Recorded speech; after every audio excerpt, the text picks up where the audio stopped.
Mahler Fifth Symphony. It's a very long journey from the initial alarming intonation or theme of the trumpet, from the funeral music, from the grief, through all the adversaries, through the scherzo, through the love music of the adagietto, through the fight of the finale, to the glorious ending.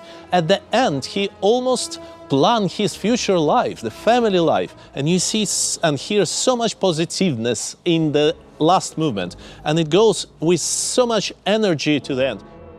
At the time when Mahler was writing the Fifth Symphony, he already knew Alma, but he definitely fell in love with her. She at the moment was a bride of another famous composer, Alexander von Zemlinsky. However, the feelings of Mahler were so big that he even had written a special musical letter, adagietto from the symphony, and he sent this letter to Alma. Alma was also a composer, to evaluate it and to say something back to Mahler. Alma famously had written just 3 words: he can come. The Fifth Symphony is the first out of 3 symphonies in his middle period. So after the First Symphony, which haven't had such a big success, number 2, number 3 and number 4, all of them has a choir or the solo voice in it. And most of them are based off his early songs, of 3 song cycles which he had written when he was young. And then the Fifth is a clear departure. It's quite more complex musical language, and it is also by far more complex orchestration than many of the other symphonies.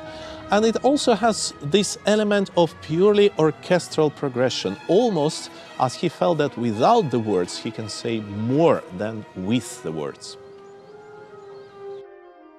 Mahler symphonies, a lot of them, of course, written in Alps, written in his retreat in this hut, and they have those elements of landscape of the Alpine mountains.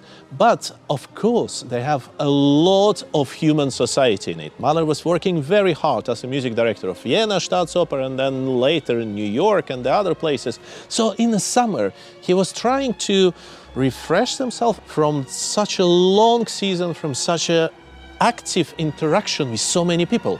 So they are also portraying the entire world, the entire society, with its problems, with its Kafkian feeling, which is sometimes very, very present in Mahler's music, and with all different characters, some ugly, some funny, some joyful, the other very sad. So it's almost like he was trying to embrace the entire universe in his symphonies.